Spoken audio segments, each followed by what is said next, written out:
मशवरा अपने नाज़रीन को यही है कि एहतियात ही इलाज, ये सबसे अच्छा और बेहतरीन उसूल है कि दरअसल साडा किचन साडा बेहतरीन डॉक्टर है। तबीब और ग़िज़ाई एक्सपर्ट हकीम नियाज़ अहमद दियार हैं, वेलकम कहते हैं, गुड मॉर्निंग।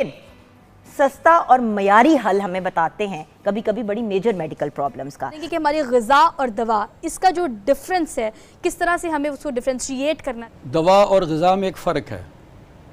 ग़िज़ा जो है वो हमारे बदन का ईंधन है, फ्यूल है, और दवा जो है वो जस्ट लाइक अ मैकेनिक, उसने हमारे जिस्म में पैदा होने वाली जो ख़राबी होती है उसको दुरुस्त करना है। यहाँ पे नौसरबाज बहुत बैठे हुए हैं।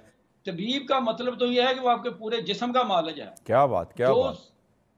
मालिज होते थे वो रूह और जिस्म दोनों के मालिज होते थे। साडा मकसद जिहड़ा है इस प्रोग्राम के जरिए असीं अपने नाज़रीन नूं दसना चाहते हैं, असीं अपने बहुत सारे जिस्मानी मामलात जिहड़ा है जो अपने घर दे विच अपने रोज़ के जिहड़े साडे मामूलात ने कि घरेलू चीज़ां जिहड़ियां असीं आम इस्तेमाल किचन च इस्तेमाल करने हैं, उन्हां दे नाल ही साडे जिस्मानी मसाइल जिहड़े ने वो हल होण। हर बंदे की जिस्म की ज़रूरत अपनी अपनी है, आपकी पसंद और है, आपकी ज़रूरत और है, आपका शौक़ और है, मेरी पसंद और है, मेरा शौक़ और है। अब एक जैसी चीज़ें हम इस्तेमाल करके अपने जिस्म को कैसे मुफीद बना सकते हैं? हाँ। जिस्म के लिए वो मुफीद हो ही नहीं सकती। पता होना चाहिए कि मेरे जिस्म की ज़रूरत कितनी कैलोरीज है। मतलब अगर एक बंदा है उसकी जिस्म की ज़रूरत है 1600 कैलोरीज, उन्होंने लै रहा 2000, उसकी 400 जिस्म के अंदर स्टोर हो रही है जी कि वो फैट के तब्दील हो रही है। लिहाजा की करना चाहिए, अगर उसकी ज़रूरत 1600 है तो उन्होंने 1400 लेनी चाहिए ताकि 200 जी ऑलरेडी स्टोर है वो कंज्यूम है। ऐसा नबी करीम सल्लल्लाहु अलैहि वसल्लम का फरमान पाक है, लिकुल्ली दाइन दवा।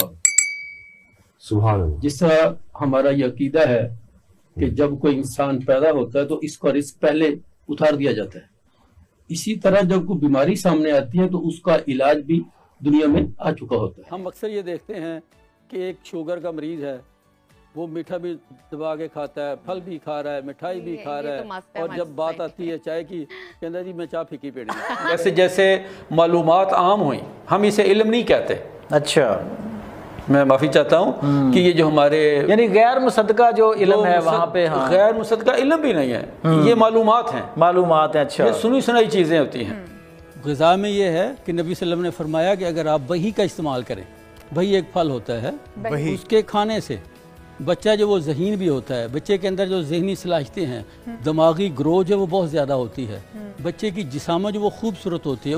उनको किसी बीमारी की समझ नहीं आती थी तो बस ये कहते थे कि जी तुम्हारे मैदे में गर्मी है, जी तुम्हें मैदे का मसला है। ये मेडिकल साइंस वाले हज़रात हैं, जहाँ जब किसी बीमारी की समझ नहीं आती, रिपोर्ट्स भी ठीक आ रही हैं, सब कुछ ठीक आ रहा है, तो वो कहता है जी आपको टेंशन है जी, डिप्रेशन है जी। इंसान अपनी प्लेट में, जो कुछ हमारी प्लेट में होता है ना वही इंसान होता है। हम जो कुछ खाते हैं उसी का हम पे इम्पैक्ट